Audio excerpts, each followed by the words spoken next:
নমস্কার শ্রোতা বন্ধুরা, ফেরারি মন আ পিওর সোল চ্যানেলে আপনাদের সকলকে জানাই স্বাগত।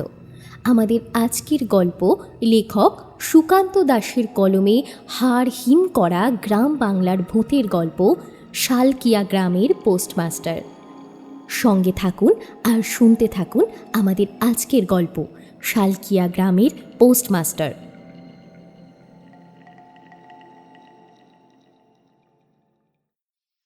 চায়ের কাপে লম্বা চুমুক দিয়ে মধ্যবয়স্ক পিয়ন বলে উঠল, তোমরা তার মানে এসব কথা না শুনে কিছুতেই ছাড়বে না। তোমাদের কাছে এসে বসলে এই এক সমস্যা, বুঝলে? গল্প বলতেই হবে। বলি, গল্পের মধ্যে কি আছে বলো তো? চায়ের দোকানদার হারাধন এতক্ষণ কাপের মধ্যে চা ঢালছিল। এই কথা শুনে খ্যাক খ্যাক করে হেসে বলল, কি যে বলছেন আপনি? আরে ওরা চায়ের দোকানে এসে বসে তো একটু গল্পগুজব করার জন্যই। তাছাড়া সবাই তো শহরে থাকে, গ্রামে আসে কালে ভদ্রে। এখানে এসে মাঝে মাঝেই কিন্তু আপনার খোঁজ করে।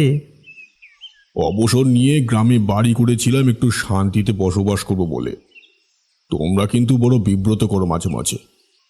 হারাধনের চায়ের দোকানের সামনে লম্বা বেঞ্চের একটাতেই বসেছিল অবসরপ্রাপ্ত প্রিয়ন রবীন ভট্টাচার্য, আর অন্য বেঞ্চে বসেছিল এলাকার কয়েকটি পড়ুয়া।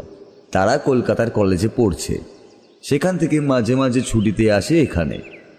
তাদের মধ্যে থেকেই এবার একজন বলে উঠল, ওসব কথা বললে আমরা শুনবো না, আপনাকে গল্প বলতেই হবে।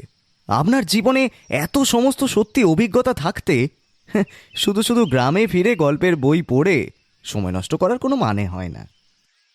এই কথা ঠিক বলেছিস। আজ তো একটা গল্প পড়ে যখন আমাদের কাছে আছে, তখন আবার অন্য কিছু কেন লাগবে? হ্যাঁ, এই বুড়ো কাকে বলছো বলো তো মৃদুল? আমার বয়স কত হয়েছে? হ্যাঁ, মাত্র 60 পেরিয়ে 61-তে পড়েছি। এ বয়সে কি আর বুড়ো হয়? হ্যাঁ, আমার এক দাদা ছিলেন, বুঝলে? তিনি 103 বছর পর্যন্ত বেঁচে ছিলেন। সে যাই হোক, তোমরা যখন শুনবে না তাহলে বলি। মৃদুল, বিপ্রতীপ এবং অতনু, এদের তিনজনের মধ্যে অতনু একটু চুপচাপ। এবার সে বলল, হ্যাঁ পিয়ন বাবু, এবার আপনি গল্পটা বলুন। আরে সেই বলেছিলেন না, একবার আপনি বদলি হয়ে কোন এক গ্রামের শ্মশানের কাছে একটা পোস্ট অফিসে চাকরি পেয়েছিলেন। সেখানে তো আপনার সঙ্গে বেশ কিছু অদ্ভুত অভিজ্ঞতা ঘটেছিল। তার মধ্যেই একবার কালবৈশাখীর রাতে সাইকেল নিয়ে শ্মশানের কাছ থেকে ফেরার সময় বিপদে পড়েছিলেন। কথাটা এক সময় রবীন ভট্টাচার্য ওদের বলেছিল বটে, কিন্তু তখন এত কিছু ভাবেনি। এখন আবার এতদিন পরে সেই কথা মনে পড়ে যাওয়ায় একবার বাইরের দিকে তাকিয়ে সে কথাই মনে করতে লাগলো। এদিকে হারাধন 4 কাপ চা রেখে গেছে ওদের সামনে। রবীন ভট্টাচার্যের 1 কাপ চা খাওয়া হয়ে গিয়েছিল। দ্বিতীয় কাপে একটা লম্বা চুমুক দিয়ে তিনি বললেন,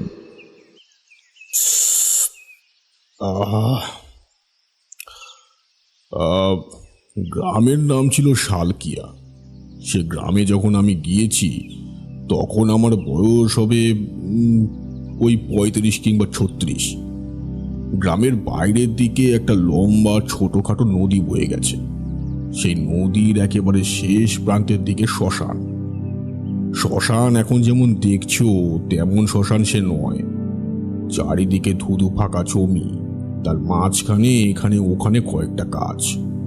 তার মাঝখানে এক জায়গায় চালা করা হয়েছে। গ্রামের লোকেরা সেটাকে কুড়ে ঘর বললেও আসলে মাথার ওপর ঘরের চাল আর এক পাশে একটা বস্তা দিয়ে তৈরি করা দেওয়াল ছাড়া বাকি 3 দিক ফাঁকা। বৃষ্টি হলে ওখানে বসে মাথা বাঁচানো যেত ঠিকই, কিন্তু শরীর ভিজত একটু একটু করে। 3-4টে গ্রামের মাঝে এই ছিল একমাত্র শ্মশান।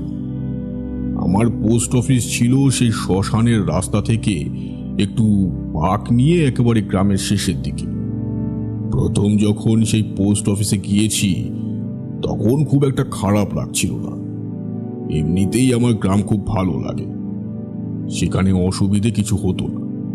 সাইকেল নিয়ে সেই গ্রাম পেরিয়ে পাশের গ্রামের মাঝামাঝি জায়গায় ছোটখাটো একটা বাজার মতো ছিল। সকালে উঠে সেখান থেকে বাজার করে তারপর রান্নাবান্না সেরে পোস্ট অফিসের কাজ সামলে বিকেলের দিকে গ্রামে এখানে ওখানে ঘুরে বেড়ানো যেত। সন্ধ্যের মধ্যেই খাওয়া দাওয়া সেরে ঘুমাতে যাওয়া হতো। তখন তো সেই গ্রামে ইলেকট্রিসিটি ছিল না, হ্যারিকেনের আলোতেই সমস্ত কাজকর্ম হতো। সেখানকার যে পোস্ট অফিস, সমস্ত কাজ আমাকেই করতে হতো, এমনকি চিঠি বিলি পর্যন্ত। সপ্তাহে 2 দিন চিঠি বিলি করতাম, বাকি দিন চিঠি জমিয়ে রাখতাম। শ্মশানের ব্যাপারে এ কথা ও কথা গ্রামের লোকেরা আমায় মাঝে মাঝে বলতো, কিন্তু সেসব কথা পাত্তা না দিয়ে উড়িয়ে দিয়ে বলতাম, ওসব কিছু হবে না। আমি যে ভূত বিশ্বাস করি না সে কথা নয়, কিন্তু ভূত আর মানুষ তো এক জায়গায় থাকতে পারে না, তাই না? তারা তাদের মতো থাকলো আর আমি আমার মতো থাকলাম, তাহলেই হলো। গ্রামের মধ্যে একজন ছিল যার নাম হরগোবিন্দ। তার বাড়ি গ্রামের মাঝামাঝি জায়গায়। তার কিছু ধানের জমি, একটা পুকুর ছিল। বলতে গেলে গ্রামের অর্থবান মানুষদের মধ্যে সেও একজন। সে মাঝে মাঝে সন্ধ্যের দিকে আমার কাছে আসতো। পোস্ট অফিসের পেছনের দিকে ছোট একটা ঘরে আমার থাকার জায়গা ছিল।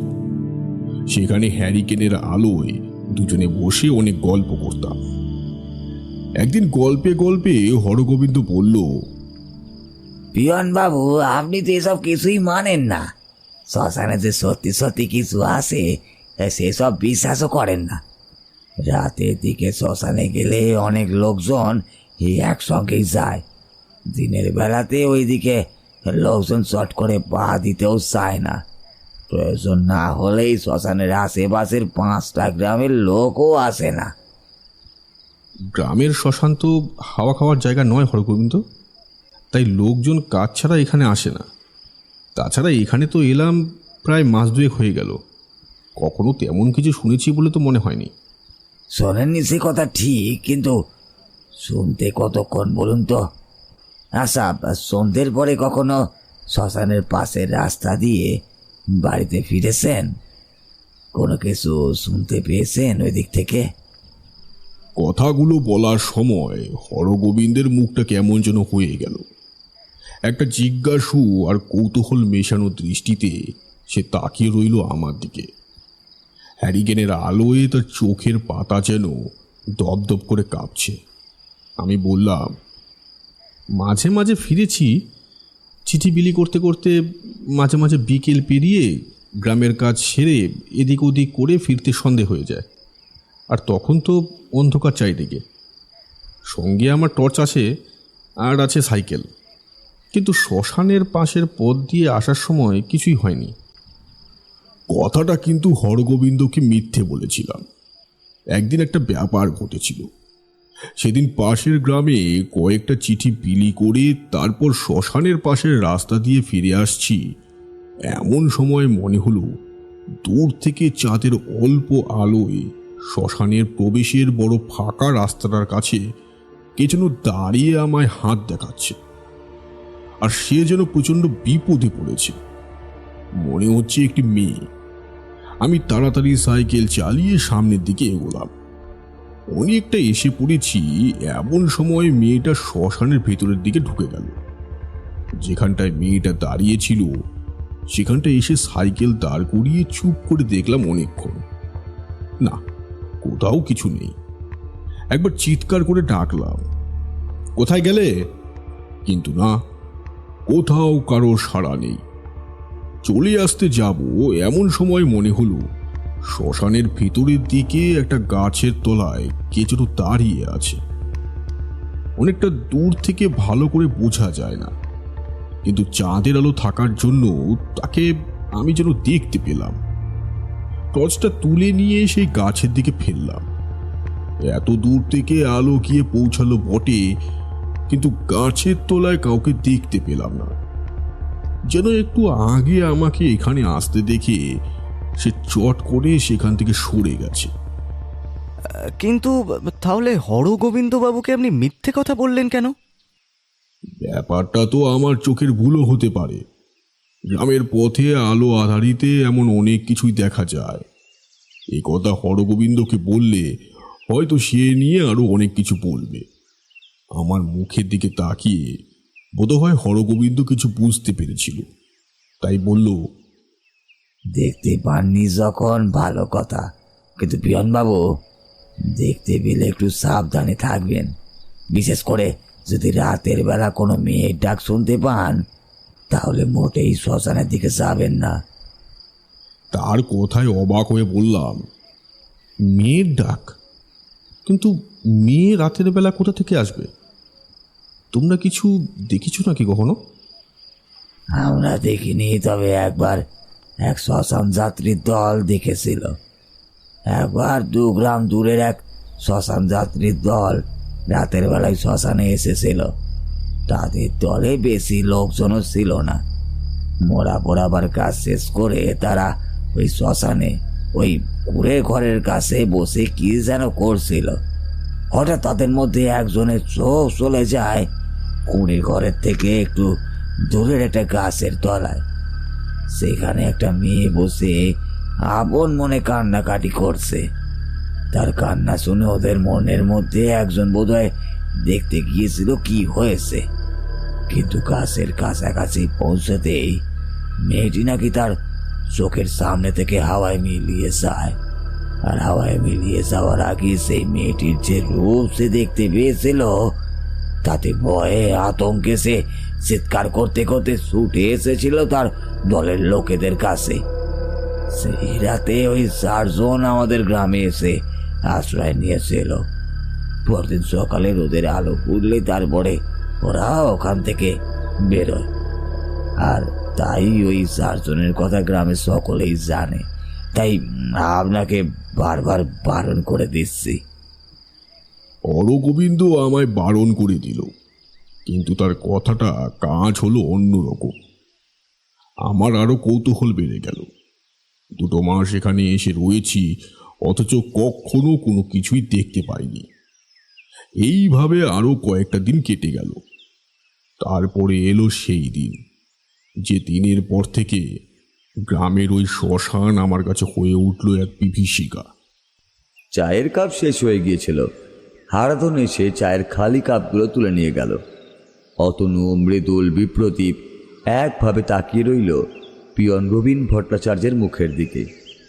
ভট্টাচার্যবাবু একটু চুপ করে থেকে বললেন, সেদিন থেকে মনে কৌতূহল থাকার জন্য সন্ধ্যের পরে শ্মশানের কাছের পথ দিয়ে ফিরতে গেলেই আমি শ্মশানের ভেতরে তাকাতে তাকাতে ফিরতাম। আর বুকের ভেতর এক অদ্ভুত অনুভূতি হতো। মনে হতো শ্মশানের ভেতরে কারা যেন অপেক্ষা করছে আধো অন্ধকারের মধ্যে।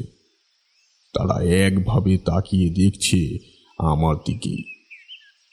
একটা মাত্র মানুষ সাইকেল নিয়ে চলে যাচ্ছে, তাকে দেখে তারা যে কি ভাবতো তা আমি জানি না, কিন্তু কাউকে কখনো চোখে দেখতে পেতাম না। একদিন 2 গ্রাম দূর একটি বাড়িতে গিয়েছি। সেই বাড়ির এক ভদ্রলোকের সঙ্গে অনেকক্ষণ কথা হলো। তিনি কলকাতায় ব্যবসা করেন, মাঝে মাঝে গ্রামে ফিরে আসেন। আমি কলকাতার দিকের ছেলে হয়ে যে এখানে এসে পোস্টমাস্টারের কাজ করছি শুনে তিনি খুশি হলেন। কথায় কথায় বিকেল পেরিয়ে সন্ধে হয়ে গেল। রাতের বেলা তিনি আমায় সেখানে থাকার জন্য অনুরোধ করলেন। আজকের রাতটা আমার বাড়িতেই থেকে যান, কাল সকালে আমিও কলকাতায় বেরোবো। আপনি না হয় আমার সঙ্গেই বেরিয়ে চলে যাবেন। তাছাড়া আমার মোটর গাড়ি আছে, আপনাকে পৌঁছে দেবো। মোটর গাড়িতে করে বাড়ি ফিরলে আমার সাইকেলটার কি হবে বলুন তো? কাল তো আবার আমায় বেরোতে হবে। পরে না হয় আপনি একদিন আমার অফিসে আসবেন, সেখানে বসেই কথা হবে। মনে হলো লোকটা কিছু বলতে চায়। একটু ইতস্তত করে বলল, আপনাদের ওই অফিসের সামনে একটা শ্মশান আছে না? সেই শ্মশানের ব্যাপারে গ্রামের লোকেদের কাছে কোনো কিছু শুনতে পাননি? আবার সেই শ্মশান? ওই শ্মশানের কথা শুনতে শুনতেই তো কান ঝালাপালা হয়ে যাচ্ছে। কিন্তু কি ব্যাপার বলুন তো? আপনি শিক্ষিত মানুষ, কলকাতায় ব্যবসা করেন, আপনাকে দেখে তো যথেষ্ট বুদ্ধিমান বলেই মনে হচ্ছে। তারপরেও এইসব গ্রাম্য লোকেদের মতো কথা বলছেন কেন? আমার কথাটা বোধহয় তার আঁতে লাগলো। তিনি একটু মনক্ষুণ্ণ হলেন বুঝতে পেরে। আবার বললাম, কিছু মনে করবেন না, আসলে এই একই ব্যাপার বারবার শুনতে হচ্ছে তো। আপনাকে অমনভাবে বলার ইচ্ছে আমার কিন্তু ছিল না। আমি কিছু মনে করিনি। আপনার জায়গায় আমি থাকলে হয়তো আমিও এই কথাই বলতাম। তবে ওই শ্মশানে আমাদের গ্রামের 4 জন একবার গিয়ে এক অদ্ভুত সমস্যার মধ্যে পড়েছিল। সঙ্গে সঙ্গে মনে পড়ে গেল হরগোবিন্দর বলা সেই 4 জনের কথা। তার মানে তারা এই গ্রামেরই লোক ছিল। ভদ্রলোক আরও বললেন, একটা মেয়েকে ওরা স্পষ্ট দেখতে পেয়েছিল। একটা মেয়ে একটা স্ত্রী লোককে তার কোলের কাছে শুইয়ে রেখেছিল। তার কোলের কাছে শুয়ে থাকা সেই স্ত্রী লোকটি মারা গিয়েছিল। তার শরীর মরে কাঠ হয়ে গিয়েছিল। আমাদের গ্রামের ওই লোকটি সেই দৃশ্য দেখে এবং সেটা দেখে সেখান থেকে ছুটে পালিয়ে আসে। কিন্তু এরপর সেই রাতে গোটা শ্মশান জুড়ে এক অদ্ভুত অবস্থা তৈরি হয়েছিল। তারা বাধ্য হয়ে শ্মশান ছেড়ে গ্রামের মধ্যে গিয়ে প্রবেশ করেছিল। সমস্ত কথা ওই গ্রামের লোককে খুলে না বললেও সে কথা আমি শুনেছিলাম। কী রকম সে কথা? অনেক রাত পর্যন্ত ওরা শ্মশানের চারপাশে ঘোরাঘুরি করেও শ্মশান থেকে বাইরে গ্রামের পথে বেরোবার রাস্তা খুঁজে পাচ্ছিল না। অথচ আকাশে ছিল পূর্ণিমার আলো। আধো অন্ধকারের মধ্যে পথ হারিয়ে ফেলার কথা নয়, তবুও বারবার ঘুরে ফিরে ওরা পৌঁছে যাচ্ছিল সেই গাছের তলায়, যে গাছের ওপরে ওরা মেয়েটিকে বসে থাকতে দেখেছিল। কথাগুলো বলার সময় ভদ্রলোকের মুখটা যেন কেমন হয়ে গিয়েছিল। সে মিথ্যে কথা বলছে বলে মনে হলো না। মিথ্যে কথা বলার সময় মানুষের মুখের অবস্থা হয় অন্যরকম। সে সত্যি কথা বলছিল, এমনকি তার কথার সমর্থন তার বাড়ির লোকেরাও করল। আপনি বাইরের লোক, আপনাকে ভয় দেখাবার কিংবা অসুবিধায় ফেলার ইচ্ছা আমার নেই। তবু একটু সাবধান করে দিলাম, যাতে রাতের অন্ধকারে শ্মশানের পাশের পথ দিয়ে চলাফেরা করলেও কখনোই ভুল করে শ্মশানের মধ্যে ঢুকে না পড়েন। বিশেষ করে ঝড় বৃষ্টির রাতে শ্মশানের মধ্যে না যাওয়াই ভালো। এখন গ্রীষ্মকাল, কাল বৈশাখী লেগেই আছে। ফেরার সময় সাবধানে যাবেন। তখন কি আর জানতাম সেদিন রাতে আমার সঙ্গে এমন একটা ব্যাপার ঘটে যাবে যাতে ওই শ্মশান সম্পর্কে আমার ধারণা পুরোপুরিভাবে বদলে যেতে চলেছে। তার সঙ্গে কথাবার্তা বলে যখন উঠলাম, তখন সন্ধে প্রায় পেরিয়ে আসতে শুরু করেছে। তাদের অনুরোধ উপেক্ষা করে সাইকেল নিয়ে বেরিয়ে পড়তেই আকাশে বিদ্যুৎ চমকে উঠল। এত কিছু শোনার পরে আপনি ওখান থেকে বেরিয়ে পড়লেন? রাতের বেলা আপনাকে তো সেই শ্মশানের পাশের রাস্তা ধরেই ওই পোস্ট অফিসে ফিরতে হবে, তাই না?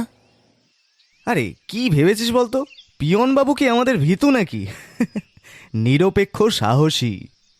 সাহসের কথা নয়, তাছাড়া রবীনবাবু যদি ভূতে বিশ্বাস নাই করতেন তাহলে একটা আলাদা কথা ছিল। তিনি তো ভূতে বিশ্বাস করতেন। তারপরেও এমন একটা কথা শোনার পরে তিনি কেন ওই পথ দিয়ে রাত্রিবেলা ফেরার সিদ্ধান্ত নিলেন সেটাই ভাবছি। কাকতালীয়ভাবে সেই দিন ছিল শনিবার। আকাশের চাঁদের আলো থাকলেও বারবার মেঘের গর্জন এবং কালো মেঘ আকাশ ছড়িয়ে থাকার জন্য চাঁদের আলোর চিহ্ন মাত্র দেখতে পাচ্ছিলাম না। সঙ্গে ছিল টর্চ, তবু গ্রামের পথ পরিষ্কার পরিচ্ছন্ন। সেই পথ ধরে সোজা সাইকেল চালিয়ে আসতে খুব একটা অসুবিধে হচ্ছিল না। 2 গ্রাম পেরিয়ে আমাদের গ্রামের সেই শ্মশানের কাছের রাস্তার কাছে আসতে প্রায় ঘন্টাখানেক সময় লাগলো। ততক্ষণে আরো রাত গভীর হতে শুরু করেছে। চারপাশে কালো অন্ধকারের সঙ্গে সঙ্গে মাঝে মাঝে সনসনে হাওয়া যেন কাল বৈশাখীর পূর্বাভাস বয়ে আনছে। শ্মশানের কাছে গিয়ে কি মনে হতে একবার ভেতরের দিকে তাকালাম। না, কোথাও কিছু নেই। সাইকেলটা নিয়ে চলে আসতে যাব, এমন সময় শুনতে পেলাম হাওয়ায় ভেসে আসছে একটা মেয়ের গলা। কে কোথায় আছো? বাঁচাও, বাঁচাও আমায়! মেয়েটার কথা শুনে আমি শ্মশানের দিকে তাকালাম, আর ঠিক তখনই মনে হলো শ্মশানের ভেতরে যেখানে সেই 8 চালা কুঁড়ে ঘর মতো রয়েছে, ঠিক সেই কুড়ে ঘরের কাছ থেকেই চিৎকারটা ভেসে আসছে। কেউ যেন প্রাণপণে চিৎকার করছে, আর তার গলাটা যেন বাতাসে ভর করে এসে পড়ছে আমার কান পর্যন্ত। আমার সাইকেলটা আচমকা থমকে দাঁড়িয়ে পড়ল। প্রবল ঠান্ডা একটা বাতাস এসে আমার গায়ে ধাক্কা দিল। সঙ্গে সঙ্গে মনে পড়ল হরগোবিন্দ আর সেই ভদ্রলোকের বলা কথাগুলো। একটা মেয়ের গলা যদি মাঝে মাঝে শ্মশানের দিক থেকে শুনতে পান, তাহলে কখনোই কিন্তু শ্মশানে যাবেন না। শ্মশানটা মোটেই ভালো জায়গা নয়, বিশেষ করে ওই মেঘের ডাক শুনতে পেলে। রাতের বেলা শ্মশান থেকে দূরে থাকবেন, বলা যায় না কোত্থেকে কি হয়ে যায়। আপনি আমার কথা বিশ্বাস করেন কিংবা না করেন, বিপদ থেকে দূরে থাকাই তো ভালো, তাই না? মনের মধ্যে প্রবল দোলাচল চলতে লাগলো। কি করব? মেয়েটা তখনও কাঁদছে, চিৎকার করে ডাকছে। তাকে রেখে আমি সোজা চলেই যেতে পারি, কিন্তু রবীন ভট্টাচার্য এবার হাসি মুখে ওদের দিকে তাকিয়ে বলল, ওই একটা কিন্তু আমার সেই গোটা রাতটা বদলে দিয়েছিল। তারপর কি করলেন? অনেকক্ষণ অপেক্ষা করে থাকার পর মনে মনে ঠিক করলাম, যা হবে দেখা যাবে, আগে শ্মশানের ভেতরে যাই। হতেই পারে কোনো মেয়ে সত্যি সত্যি বিপদে পড়ে কারোর সাহায্য চাইছে, আর তারপর সাহায্য না পেলে। অন্ধকারটা আস্তে আস্তে যেন ফিকে হয়ে আসছিল। আমার হাতে টর্চ থাকলেও কেন জানি সেটা জ্বলাতে চাইছিলাম না। বারবার যেন মনে হচ্ছিল টর্চের আলো জ্বালিয়ে ফেললে এমন কিছু একটা দেখতে পাবো যেটা আমার পক্ষে না দেখাই ভালো। কুড়ে ঘরের দিক থেকে সেই মেয়েটার গলাটা আবার শুনতে পেলাম।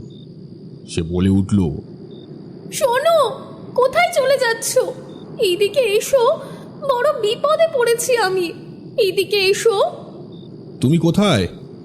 আমি তোমায় দেখতে পাচ্ছি না। ওই কুড়ে ঘরের কাছে কি তুমি দাঁড়িয়ে আছো? কিন্তু ওইখানে তো কেউ থাকে না। আর এত রাতে অন্ধকারের মধ্যে তুমি একা ওখানে কি করছো? বড় বিপদে পড়েছি এখানে এসে, আমায় বাঁচাও তুমি। তুমি না এলে আমার আরো বড় বিপদ হবে। মেয়েটার চিৎকার শুনে বুঝতে পারছিলাম না কি করব। কুড়ে ঘরের দিকে যাব নাকি পথ বদলে আমি আমার পোস্ট অফিসের দিকে ফিরে যাব। মনের মধ্যে দোনা মোনা নিয়ে চলতে চলতে সেই কুড়ে ঘরের দিকে সাইকেল চালিয়ে দিলাম। সাইকেলের প্যাডেলের শব্দ আর তার সঙ্গে কাল বৈশাখীর প্রবল ঝড়ের শব্দ দুটো মিলে মিশিয়ে যেন আমার চারপাশে এক অদ্ভুত পরিবেশ করে উঠেছিল। মেয়েটা তখনও কথা বলেই চলেছে, আমি সেটা মাঝে মাঝে শুনতে পাচ্ছি।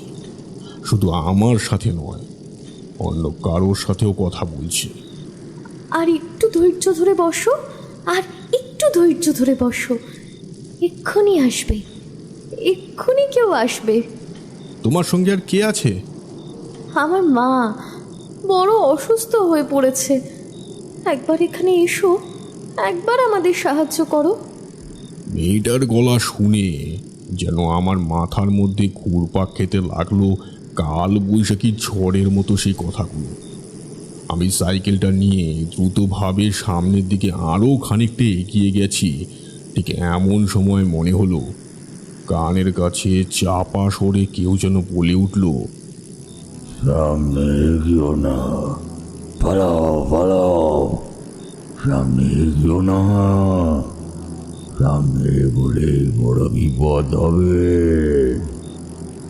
কিন্তু মাথার মধ্যে চলতে থাকা সেই শব্দটাকে গুরুত্ব না দিয়ে আমি আর একটু সামনের দিকে এগিয়ে গেলাম। সাইকেল থেকে কুড়ে ঘরের দূরত্ব তখন প্রায় 10 হাতের মতো। আধো অন্ধকারের মধ্যে মনে হলো সত্যি সত্যি কুড়ে ঘরের কাছে কে যেন একটা দাঁড়িয়ে আছে।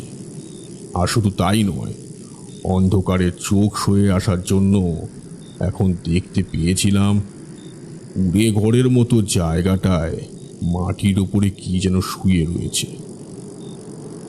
আমি তাড়াতাড়ি সাইকেলটা নিয়ে আর একটু সামনের দিকে এগিয়ে যেতেই দেখতে পেলাম সত্যি সত্যি একটি মেয়ে।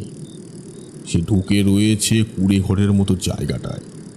মাটির উপরে শুয়ে রাখা আরও একটি স্ত্রীলোক।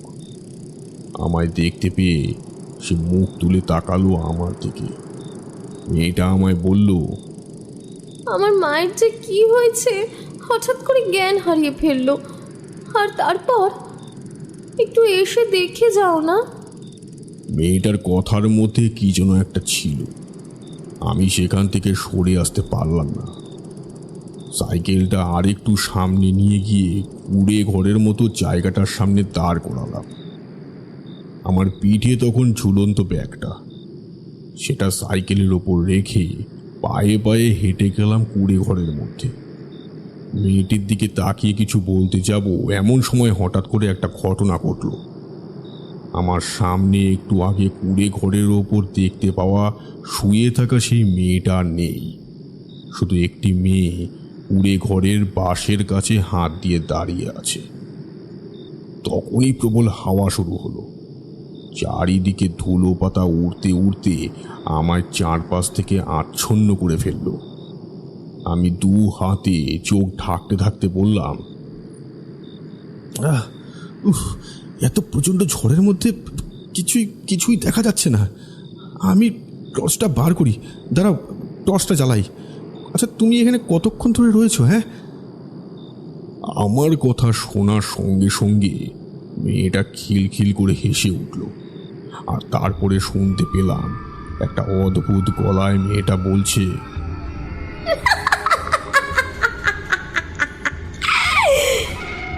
এখানে যে আমি অনেক বছর ধরে অপেক্ষা করছি কারোর জন্য, কিন্তু আজ পর্যন্ত কেউ এলো না।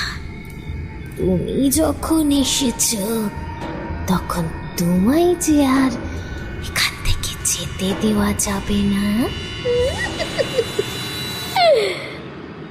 কথা বলতে বলতে আমি টর্চটা পার করে ফেলেছি। সেই টর্চের আলোটা ফেলেছি সামনের দিকে। দেখলাম পাশের গায়ে হাত রেখে যে দাঁড়িয়ে আছে তার মুখটা ভয়ঙ্কর। সাদা ফ্যাকাশে মণিহীন চোখ, মুখের দাঁতগুলো যেন বাইরে বেরিয়ে আসছে। গায়ের চেহারা শুকিয়ে রক্ত মাংস চামড়া যেন হাড়ের সাথে একসাথে মিশে গেছে। টর্চের আলো তার মুখের ওপর গিয়ে পড়ার সঙ্গে সঙ্গে তার চোখটা জ্বলে উঠল ঠিক এক মুহূর্ত। তারপর একটা ছোট্ট লাফে এসে টর্চের আলোর বাইরে গিয়ে লাফিয়ে পড়ল শিয়ালের মতো। ঠিক তখনই আশপাশ থেকে একসঙ্গে দুটো গলায় কে যেন হেসে উঠল। আলোর মধ্যে থেকে মেয়েটা এক পাশে সরে যাওয়ার সঙ্গে সঙ্গেই বুঝতে পারলাম বড় ভুল করে ফেলেছি। একটা চাপা হাসির শব্দ ভেসে আসছে চারপাশ থেকে। প্রবল সেই হাসির শব্দে কান পাতা দায়। দু হাতে কান চেপে ধরে আমি খুঁজতে লাগলাম কোথায় আমার সাইকেলটা রেখেছি, আর সেই কুড়ে ঘরটাই বা কোথায়। চারিদিকে যেদিকেই তাকাই গাছ ছাড়া আর কিছুই চোখে পড়ে না। কোথায় গেল সেই কুড়ে ঘর? আমি প্রাণপণে চিৎকার করে বললাম, আমায় ছেড়ে দাও, আমি তোমার কোনো ক্ষতি করিনি। তাহলে তাহলে আমায় কেন এমনভাবে ভয় দেখাচ্ছ? আমায় যেতে দাও, আমায় যেতে দাও। চাপা হাসির শব্দটা হঠাৎ করে বন্ধ হয়ে চারপাশ থেকে যেন শিয়ালের ডাক ভেসে আসলো। আর তারপরই দেখতে পেলাম শ্মশানের আধো অন্ধকারের ভেতর থেকে কোথা থেকে যেন একপাল শিয়াল এগিয়ে আসছে আমার দিকে। তাদের জল জলে লাল চোখ, মাঝে মাঝে হুক্কা হুয়া করে ডাকতে ডাকতে তারা এগোচ্ছে। ভয়ে আতঙ্কে পাথরের মতো হয়ে দেখতে পেলাম তাদের চেহারা সাধারণ যে কোনো শিয়ালের চেয়ে প্রায় দ্বিগুণ বড়। তারা এক পা করে এগোচ্ছে আর একবার করে মুখ তুলে ডাকছে। চারপাশটা একটা অদ্ভুত বুনো গন্ধে ভরে গেছে। আমি কি করব বুঝতে পারছিলাম না। সাইকেলটা দেখতে পাচ্ছি না, গ্রামের দিকে যাওয়ার রাস্তা কোথায় তাও বুঝতে পারছি না। শিয়ালের দল আমার দিকে এক পা করে এগোচ্ছে আর আমি এক পা করে পেছনের দিকে সরে যাচ্ছি। গোটা শরীর দর করে ঘামছে ভয়ে। একটু আগে যে প্রচণ্ড কাল বৈশাখী শুরু হয়েছিল সেটা কোথায় যেন মিলিয়ে গেল। চারপাশে কোথাও হাওয়ার শব্দ নেই, শিয়ালের ডাক ছাড়া আর কিছুই নেই। আর তারপরে দেখি সেই শিয়ালের দলের পিছু পিছু কে যেন হাঁটতে হাঁটতে এগিয়ে আসছে আমারই দিকে। একটা মেয়ে, তার পরনের কাপড় অল্প হাওয়ায় দুলছে, মাথার চুলগুলো পর্যন্ত এলোমেলো ভাবে দুলছে, কিন্তু হাওয়া কোথায়? প্রচণ্ড এক কাল বৈশাখী ঘরের চারপাশটা যেন অদ্ভুতভাবে দুলতে শুরু করেছে। প্রচণ্ড হাওয়া ছিটকে আসছে আমার গায়ে। দেখো দেখো, তুমি কে আমি জানি না, আমায় ছেড়ে দাও। আমি তো তোমার সাহায্যের জন্য এগিয়ে এসেছিলাম। তাহলে এখানে রাতের বেলা আসতে নেই, সেটা তো জানিস না? কতদিন পর আবার তুই এসেছিস। আজ রাতে আর তুই এখান থেকে বেরোতে পারবি না। তার কথার সঙ্গে সঙ্গে তার মুখের হাসি আর শিয়ালের ডাকগুলো যেন আমার দিকে মৃত্যু এগিয়ে আনছে। সেটা বুঝতে পেরে আমি প্রাণপণে ছুটতে লাগলাম। কোথায় ছুটছি, কোন দিকে যাচ্ছি কিছুই জানি না। আগেই বলেছি, সেই শ্মশানটা অনেক বড়। ছুটতে ছুটতে সেই শ্মশানের অন্য প্রান্তের দিকে এসে পড়েছি, যেখানে নদীটা রয়েছে। নদীর কাছে এসে খানিকটা যেন সাহস ফিরে পেলাম। এখনো পর্যন্ত ওরা আমার পেছনে যখন আসেনি, তাহলে আর কোনো চিন্তা নেই। আরেকটু এগিয়ে নদীর পাড়ের কাছে গিয়েছি, দেখি নদীর পাড়ে কে যেন বসে আছে। মনের সমস্ত সাহস একত্র করে বললাম, দেখুন না, শ্মশানের মধ্যে ঢুকে বড় বিপদে পড়ে গেছি। আপনি যদি একটু সাহায্য করেন। ততক্ষণে কালো মেঘ চাঁদের আড়াল থেকে সামান্য সরে এসেছে। নদীর ধারে বসে থাকা মানুষটিও যে একটি স্ত্রী লোক সেটা বুঝতে পারছিলাম, তবে তার পরনের কাপড়ের রং আলাদা। মাথার চুল পিঠের কাছে এসে পড়েছে। আমি একরকম হাঁপাতে হাঁপাতে তার পাশে গিয়ে দাঁড়ালাম। হাঁটুর ওপর দুটো হাত রেখে সামলাতে না পেরে মাটির ওপর বসে পড়লাম। তার দিকে তাকিয়ে আবার কিছু বলতে যাব, দেখি সে আমার দিকে তাকিয়ে রয়েছে। কি বিভৎস সেই মুখটা যেন টকটকে লাল হয়ে রয়েছে। সাদা মোড়া মাছের মতো দৃষ্টি, মুখটা হাঁ করা, মুখের এক পাশ থেকে লালা গড়িয়ে পড়ছে। আমি তার দিকে তাকাতে এসে অদ্ভুতভাবে হাসি মাখা গলায় বলে উঠল,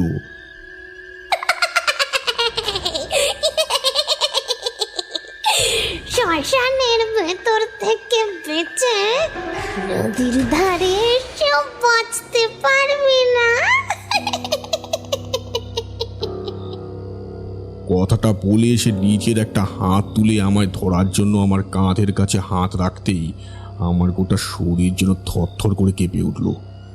কি ভীষণ ঠান্ডা তার হাত, ওই চোখের চাহনি, ওই মুখ আর এই হাত, সব কিছু বুঝিয়ে দিচ্ছিল যে স্ত্রী লোকটিও বেঁচে নেই। সেখান থেকে উঠতে গিয়ে হুড়মুড় করে পড়ে গেলাম মাটির উপর। আবার উঠে ছুটতে যাব, দেখি কোথায় সেই মেয়েটা। আমার আশেপাশে তো কেউ কোথাও নেই।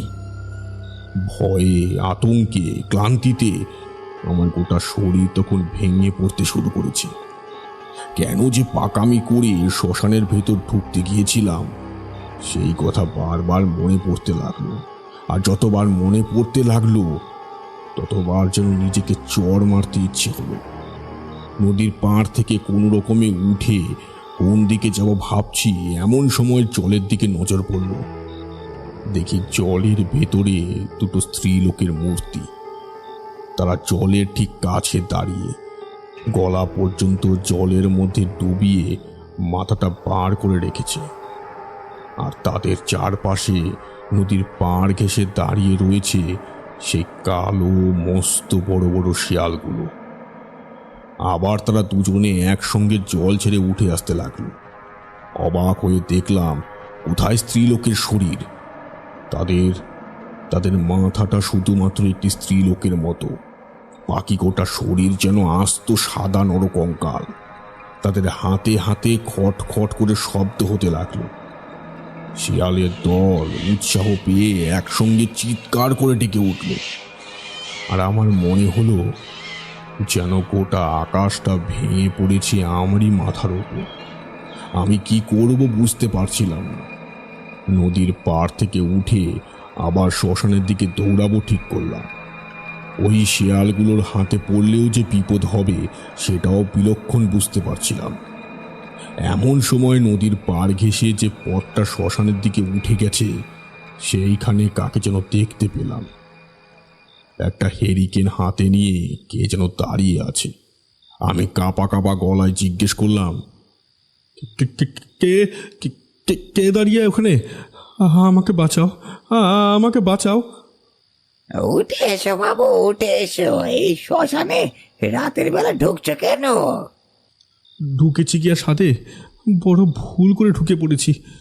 আমার সাইকেল হারিয়েছে, বাইরে যাওয়ার পথ খুঁজে পাচ্ছি না। আপনি আমায় একটু সাহায্য করুন। ওই দেখুন, ওই দেখুন, নদীর জলের কাছে ওরা দাঁড়িয়ে আছে।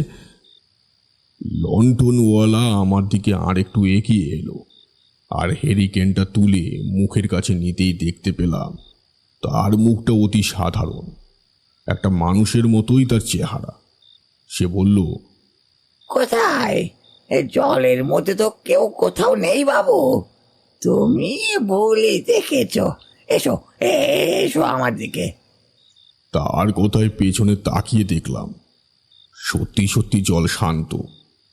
চাঁদের আলোয় জলের ভেতরে একটা তরঙ্গ বয়ে চলেছে, যেন একদলা রূপোর তবক ছড়িয়ে দিয়ে গেছে জলের ওপর। সেগুলো ভাসতে ভাসতে একে অপরের গায়ে টক্কর খেয়ে ঝিলিক দিয়ে উঠছে। কোথায় সেই শিয়ালের দল? কোথায় সেই দুটি মেয়ে? কোথাও কিছুই নেই। লন্ডনওয়ালা তখন হাঁটতে হাঁটতে আমার পাশে এসে দাঁড়িয়েছে। আমায় তাকে অনুসরণ করে হাঁটতে বলল। আমিও হাঁটতে হাঁটতে তার সঙ্গে এগিয়ে গেলাম। একজন কাউকে তো পাওয়া গেছে, এই শ্মশান থেকে এবার বেরোতে পারলেই হলো। সে কোনো কথা না বলেই হেঁটেই চলেছে। আমিও তার পেছন পেছন কতক্ষণ যে হেঁটেছিলাম সে কথা মনে নেই। এক সময় এক জায়গায় এসে থমকে দাঁড়ালো সে। ওই দেখো, ওই যে সামনে তাকিয়ে দেখো। লণ্ঠনওয়ালার কথা শুনে আমি সামনের দিকে তাকাতেই দেখতে পেলাম এক অদ্ভুত দৃশ্য। একটা গাছের তলায় এসে পড়েছি আমি। সেই গাছের ডালের ওপর থেকে গলায় ফাঁস লাগিয়ে ঝুলে রয়েছে দুটো মৃতদেহ। কিন্তু কিন্তু ওটা কি? মৃতদেহ দুটো অল্প অল্প নড়ছে, তারা আমার দিকে তাকিয়ে রয়েছে। অদ্ভুতভাবে দুটো মেয়েলি গলায় হাসির শব্দ শুনতে পেলাম। এই প্রথমবার দুটি মেয়ে একসঙ্গে হাসছে, আর হাসতে হাসতে তারা গাছের ডালের ফাঁস থেকে নেমে আসছে নিচের দিকে। মাটির ওপর পা পড়তেই চারপাশটা কেমন যেন ঠান্ডা হয়ে গেল। আমার কানের কাছে লণ্ঠনওয়ালা আস্তে আস্তে বলতে লাগলো, শ্মশানে একবার যখন ঢুকেছ তখন তো এখান থেকে আর বেরোতে পারবে না। কিন্তু কিন্তু তুমি আমায় এখানে নিয়ে এলে কেন? কথাও শেষ করতে পারিনি। পাশের দিকে তাকিয়ে দেখি কোথায় লণ্ঠনওয়ালা। আমার পাশে কোথাও কিছুই নেই। একটা আলো তো দূরের কথা, কোনো মানুষের চিহ্ন মাত্র নেই। সামনে সেই দুটি মেয়ে তখন হাসতে হাসতে আমার দিকে তাকিয়ে বলছে, কি ভেবেছিস? কি ভেবেছিস নদীতে গেলে বাঁচতে পারবি? এই শ্মশানে আমরা যেমন বাঁচতে পারিনি তেমন তুইও বাঁচতে পারবি না। বিশেষ করে আজকের রাতে আমরা মরেছিলাম, তুইও মরবি। এতক্ষণ ধরে দৌড়োদৌড়ি করার পর আমার শরীরে আর কোনো শক্তি ছিল না। তবুও পেছনের দিকে ঘুরে ছুটতে যাব এমন সময় কিছু একটা হোঁচট খেয়ে মাটির উপর ছিটকে গিয়ে পড়তেই মাথার কাছে আঘাত লাগলো। তারপরেই বুঝতে পারলাম আমার দুটো পা ধরে কে যেন টানতে টানতে নিয়ে চলেছে সেই কুঁড়ে ঘরের দিকে। কিন্তু কিন্তু ওটা কি? কুঁড়ে ঘরের সামনে একটা চিতা জ্বলছে যে। গনগনে চিতার আগুনের দিকে তাকিয়ে ওই দুটি মেয়ের মধ্যে একজন বলছে, আমাদের যেমন ওই চিতায় পুড়িয়েছিল তেমন আজ তোকে ওই চিতাতে পোড়াবো। আমি এতটাই ক্লান্ত হয়ে পড়েছি যে চিৎকার করে কিছু বলবো, সাহায্য চাইবো, কোনো কিছুই করতে পারছিলাম না। আমার দাঁত কপাটি লাগতে শুরু করেছে, গোটা শরীর যেন পাথরের মতো হয়ে যাচ্ছে, জ্ঞান হারিয়ে ফেলতে যাব এমন একটা অবস্থা। এমন সময় দেখি সে চিতার পাশে দাঁড়িয়ে রয়েছে সেই লণ্ঠনওয়ালা। তাড়াতাড়ি তাড়াতাড়ি নিয়ে আয়, তাড়াতাড়ি নিয়ে আয়। ওরা ওরা ওকে খুঁজতে শুরু করেছে। কথাটা শুনে চমকে উঠলাম। কাকে খুঁজতে শুরু করেছে? কে খুঁজতে শুরু করেছে? শরীরের সর্বশক্তি দিয়ে চিৎকার করে উঠলাম, বাঁচাও! কে কোথায় আছো? বাঁচাও! আমি আমি এইখানে। কোন দিকে তাকাবো বুঝতে পারছিলাম না। একদিকে চোখ তুলতেই মনে হলো কতগুলো আলো যেন শ্মশানের ভেতরে ঢুকতে শুরু করেছে। আবার চিৎকার করতে যাব এমন সময় একটা অস্থিময় হাত এসে আমার মুখটা চেপে ধরল। কি প্রচন্ড দুর্গন্ধ ছড়িয়ে পড়তে লাগলো চারপাশে। আমার বমি আসতে শুরু করলো, কিন্তু কোনো রকমে ব্যাপারটা সামলে নিয়ে নিজেকে ছাড়াবার চেষ্টা করতে লাগলাম। সেই হাত পাথরের মতো শক্ত, কি ভীষণ ঠান্ডা। আমার মুখটা যেন বরফ হয়ে আসতে লাগলো একটু একটু করে। আমায় টানতে টানতে ওরা প্রায় চিতার কাছে নিয়ে চলে এসেছে। তারপর হাত পা ধরে চ্যাংদোলা করে সেই দুটি মেয়ে মিলে আমার চিতার আগুনের মধ্যে ছুঁড়ে ফেলতে যাবে এমন সময় শুনতে পেলাম দূর থেকে হরগোবিন্দের গলা। ওই দেখো, ওইখানে আগুন জ্বলছে বলে মনে হচ্ছে, তাড়াতাড়ি। আরে এই তো এইখানেই পড়ে আছে। ওই যে চাঁদের আলোয় দেখা যাচ্ছে সাইকেলটা। লণ্ঠনওয়ালা আমার দিকে তাকালো, তার মুখের ভাবটা আস্তে আস্তে বদলে গেল। আমার চোখের সামনে তিনটে শরীর যেন আগুনে পুড়ে ঝলসানো কাঠ কয়লার মতো হয়ে গেল। সেই শরীরের মধ্যে দুটো চোখ ছাড়া আর কিছুই ভালোভাবে দেখা যায় না। বেঁচে গেলি তুই, আজকে বেঁচে গেলি, কিন্তু মনে রাখিস আবার তোকে আনবো এখানে, আনবই। আমার তখন দু চোখ বন্ধ হয়ে আসার মতো অবস্থা।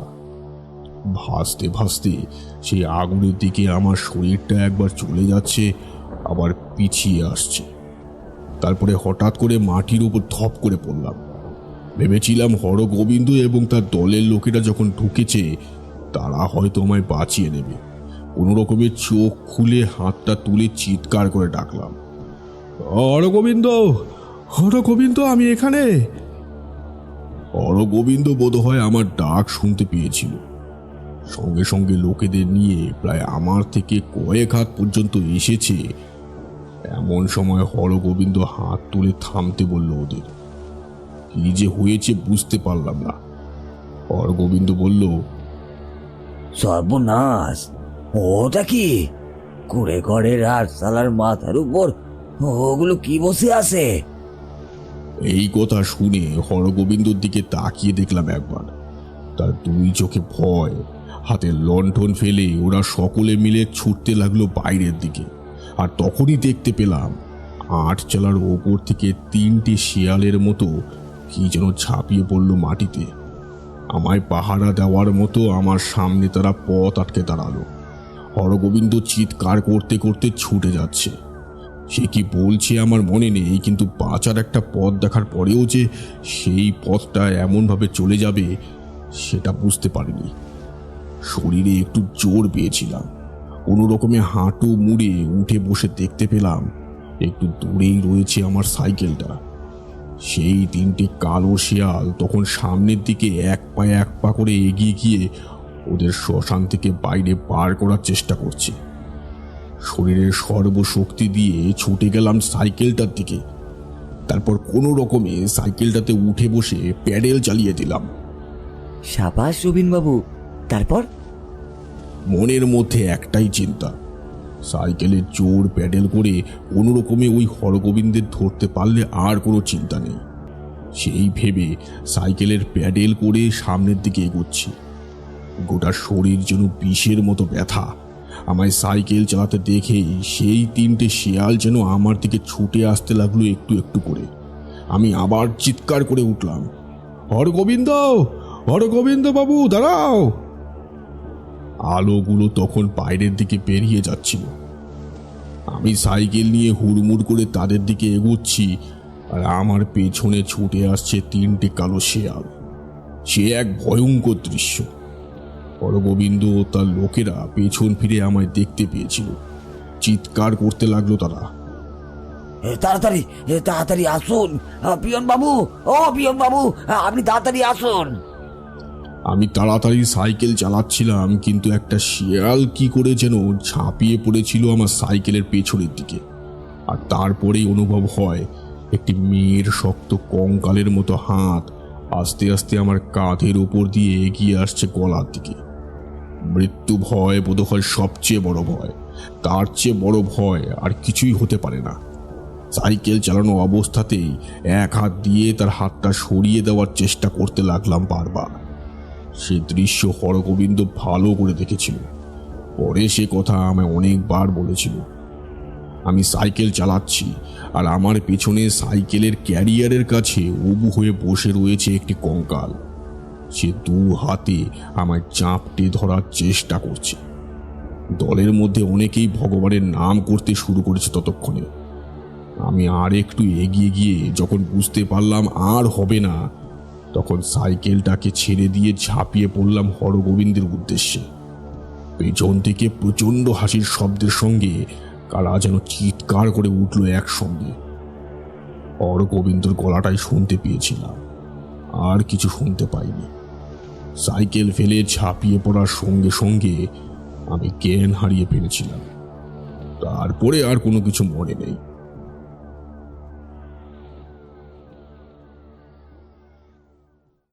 এই সময় চায়ের দোকানে ভিড় কমই থাকে। হারাধন ঢুকে পড়ে রবীন ভট্টাচার্যের গল্প শুনে চলেছিল। এবার সে বলল, সর্বনাশ! তারপরে কি হলো? এত বিপদ থেকে বেঁচে আপনি ফিরলেন কি করে? আমি থাকলে তো সেখানেই হার্ট ফেল করে মরতাম রবিন বাবু। তেমন অবস্থা তো আমারই হয়েছিল। এমনিতেই আমার জন্ম তুলা রাশিতে। ছোট থেকে এইসব ব্যাপার অনেক ঘটেছে আমার সঙ্গে, কিন্তু ভাগ্যের ফেরেই হোক বা যে কারণেই হোক, জীবনটা দিয়ে আসতে হয়নি। তবে সেদিন ছাপিয়ে পড়ার পরে পায়ের কাছে সেই কঙ্কালের হাতে স্পর্শ পেয়ে মনে করেছিলাম আর বোধহয় বাঁচতে পারলাম না। তবে ঈশ্বরের বোধহয় তেমন ইচ্ছে ছিল না। কথাটা বলে রবীন ভট্টাচার্য পাটা তুলে পায়ের পেছনের দিকে একটা গভীর ক্ষতের দাগ দেখালেন। কালো হয়ে গেছে, কিন্তু একসময় সেখানে যে গভীর ক্ষত হয়েছিল তা ভালোই বোঝা যায়। তাহলে তারপর কি হলো? আপনি যে ওখান থেকে বেঁচে ফিরেছিলেন সে না হয় বুঝতে পারলাম, কিন্তু ওই 2টি মেয়ে, তারপর সেই লণ্ঠনওয়ালা, এগুলো আসলে কারা?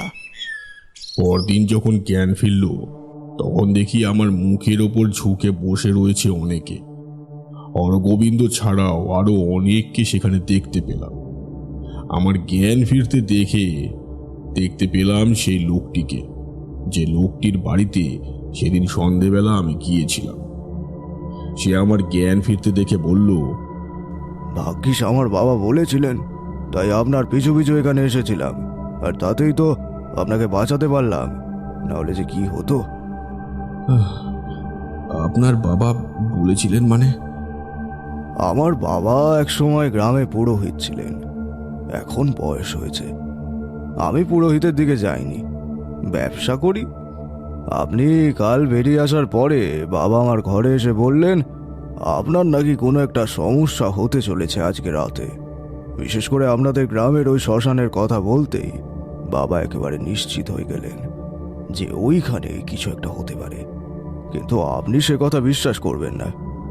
তাই আপনি বেরিয়ে যাওয়ার কিছুক্ষণ পরে মোটর সাইকেল নিয়ে আমি বেরিয়েছিলাম আপনাদের গ্রামের উদ্দেশ্যে, কিন্তু গ্রামে এসে দেখি আপনি ফেরেননি।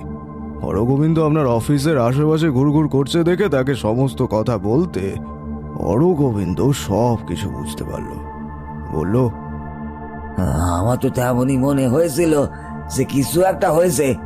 ওই শ্মশানে নিশ্চয়ই তিনি গেছেন। কালকে দিনটাই তো ছিল সেই দিন যেদিন ওই শ্মশানে ওই ব্যাপারটা ঘটেছিল। কি ব্যাপার বলো তো হরগোবিন্দ? এ কথা আমাদের গ্রামের অনেকেই জানে, আশেপাশে অনেকেই জানে, কিন্তু আসল সত্যিটা কি তা কেউ জানে না। সেটা জানি সেটাই বলি। এক রাতে ওই শ্মশানে 2 গ্রাম দূর থেকে 2টি মেয়ে এসেছিল। তাদের সঙ্গে ছিল একটি লোক। তারা কেন এসেছিল, কি কারণে এসেছিল, কেউই সে কথা জানে না। সেই রাতেই একজন লোক সেই শ্মশানে মরা পোড়াতেও এসেছিল। ওই 3 জনেরই বাস ছিল শ্মশানের একদম শেষের দিকে, ওই নদীর ধারের কাছ বরাবর। কোথা থেকে উদ্বাস্তু হয়ে এসে যেন ওরা ওখানে আশ্রয় নিয়েছিল। তারপর হঠাৎ করেই একদিন ওরা নিরুদ্দেশ হয়ে যায়। একদিন শ্মশানের ভেতরে 3টে আগুনে পুড়ে কাঠ কয়লার মতো হয়ে যাওয়া মৃতদেহ পড়ে থাকতে দেখা যায় একটা চিতার ওপরে। এই কাজ কে করেছিল, কেন করেছিল, সে ব্যাপারে কোনো কিছুই জানা যায়নি। কিন্তু এই ঘটনা ঘটে আজ থেকে প্রায় 20 বছর আগে।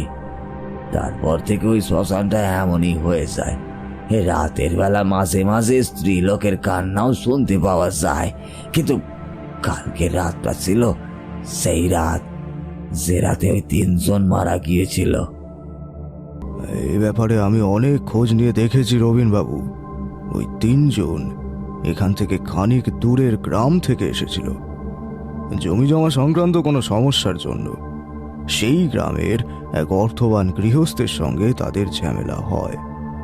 তারা ওই শ্মশানের শেষের দিকের যে নদীটা আছে ওই নদীর ধারে আশ্রয় নেয়। কিন্তু ওরা যে ওখানে আছে সে কথা জানতে পেরে যায় সেই লোকটি। তাই লোক পাঠিয়ে ওদের 3 জনকে হত্যা করে, তারপর শ্মশানে পুড়িয়ে দিয়েছিল। বড় আশ্চর্যের কথা হলো, এই ঘটনার প্রায় বছর খানেকের মধ্যে ওই গ্রামের সেই লোকটি সহ প্রায় 5 জন নানাভাবে আগুনে পুড়ে মারা যায়। কিন্তু এখনো যে ওরা ওই শ্মশানের মধ্যেই রয়েছে সে কথা তো ভালোভাবেই বুঝতে পারছি। ভাগ্যিস কাল রাতে সঠিক সময় আমরা গিয়েছিলাম, আর সঠিক সময় আপনি ওখান থেকে পালাতে পেরেছিলেন। না হলে যে কি হতো। না হলে যে কি হতো সেটা বোঝার জন্য আমার পায়ের দাগটাই যথেষ্ট ছিল। সেদিন সকালে আমরা সবাই মিলে আবার সেই শ্মশানের মধ্যে ঢুকেছিলাম। যেখানে কুড়ে ঘরের কাছে আমার সাইকেলটা রেখেছিলাম সেখানেও গিয়েছিলাম। আমার ব্যাগটা সেখানেই ছিল। ব্যাগ তুলে নিয়ে আমরা নদীর ধার পর্যন্ত যাই, কিন্তু সেদিন আর কোনো কিছুই হয়নি। তারপরে আর ওই শ্মশানে কখনো কিছু আপনি দেখেছিলেন? তারা যে আমায় এত সহজে ছাড়বে না বলেছিল। আরও কয়েকবার ওরা আমায় শ্মশানের ভেতরে নিয়ে যাওয়ার চেষ্টাও করেছিল। সেই লণ্ঠনওয়ালা সেই 2টি মেয়ের দেখা আমি এর পরেও শ্মশানের কাছে মাঝে মাঝেই পেয়েছিলাম। কিন্তু সেই লোকটির বাবার তৈরি করে দেওয়া একটা জিনিস আমার সঙ্গে সব সময় থাকতো, তাই ওরা আমার আর কোনো ক্ষতি করতে পারেনি। বছর খানেকের মধ্যে সেই জায়গা ছেড়ে আমি চলে এসেছিলাম। আর সেই কালো শেয়ালগুলো, কতগুলো শেয়াল, মানে ওইগুলো কি করে? এ কথা প্রথমে আমি বুঝতে পারিনি, পরে অনেক চেষ্টা করে বুঝতে পেরেছিলাম। আসলে ওই শিয়ালগুলো ছিল এমনই কোনো এক অতৃপ্ত আত্মা যারা ওই শ্মশানের মধ্যে থাকত। শ্মশানের মধ্যে যে সবসময় শ্মশান, ওই নদী, এই সমস্ত এলাকায় নিশ্চয়ই আরো অনেকেই নানা সময় অপঘাতে মরেছিল। তারাই শিয়াল হয়ে ওই শ্মশানের মধ্যে ঘুরে বেড়াতো। তারা নির্দিষ্ট কোনো রাতে অপেক্ষা করত নতুন কোনো একটা শিকারের জন্য। চিতার ওপরে যদি আমায় একবার ফেলতে পারত তাহলে।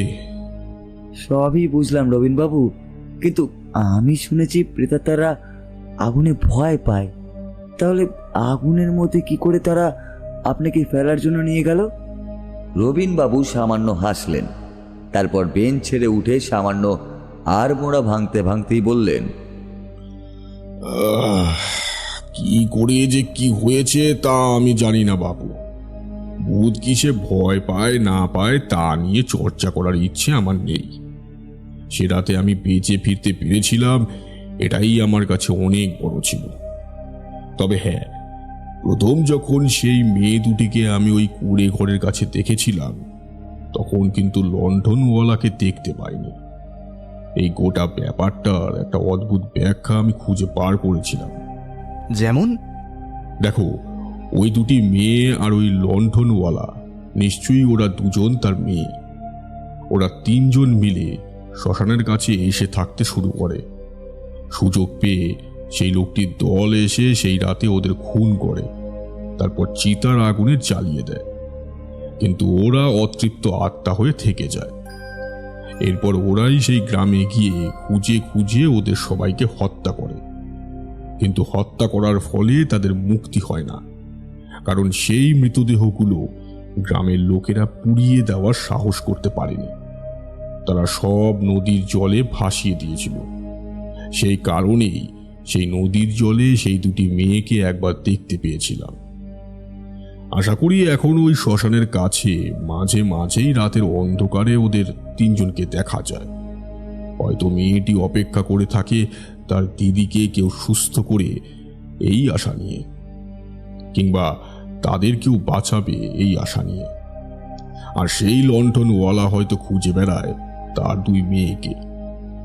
মাঝে মাঝে যদি কোনো মানুষ রাতের বেলা ওখানে গিয়ে পড়ে, তাহলে তিনজনে মিলে তার ওপর আক্রমণ করে প্রতিশোধ নিতে চায়। তাদের আক্রমণ কখনো সফল হয়, আবার কখনো সফল হয় না। কিন্তু সব দিক থেকেই সব থেকে বেশি কষ্ট কিন্তু ওদের তিনজনেরই। মৃত্যুর পরেও ওরা মুক্তি পেতে পারেনি। অতনু, বিপ্রতি, মুকুন্দ অবাক হয়ে তাকিয়ে থাকে রবিনবাবুর দিকে। অদ্ভুত লোক, নিজে বিপদের হাত থেকে বেঁচে প্রায় মৃত্যুকে ছুঁয়ে বেরিয়ে এসেছেন, তারপরও ওই তিন মৃত মানুষের প্রেতাত্মার জন্য ভাবছেন। অবাক ব্যাপার। রবিনবাবু আর দাঁড়ালেন না, লাঠিটা হাতে নিয়ে টুকটুক করতে করতে এগিয়ে গেলেন নিজের বাড়ির দিকে। পিছন থেকে শুধু অতনু আস্তে আস্তে বলল, কালই ফিরে যেতে হবে, না হলে রবিনবাবুর থেকে আর একটা গল্প শোনা যেত। কোনো ব্যাপার না, পরের শনিবার আবার আসবো। কি বলিস? শনি রবি গ্রামে কাটিয়ে সোমবার ফিরবো।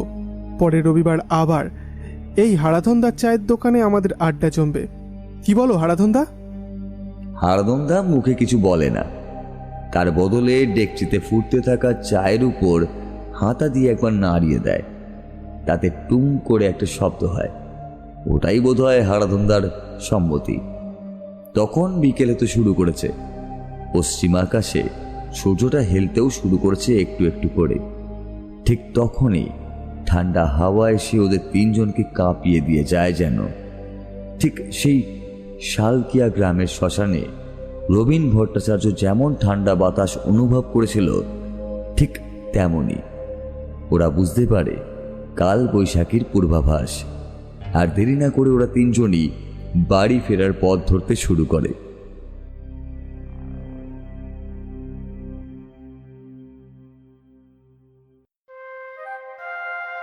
এতক্ষণ শুনছিলেন লেখক সুকান্ত দাসের লেখা হাড় হিম করা গ্রাম বাংলার ভূতের গল্প শালকিয়া গ্রামের পোস্টমাস্টার।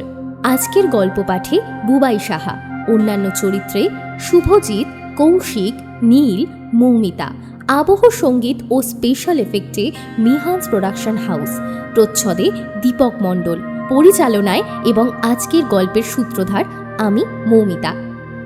গল্পটি কেমন লাগলো অবশ্যই কমেন্ট করে জানাবেন। ভালো লাগলে লাইক করবেন, আর চ্যানেলে যদি নতুন হয়ে থাকেন তাহলে অবশ্যই চ্যানেলটি সাবস্ক্রাইব করে দেবেন।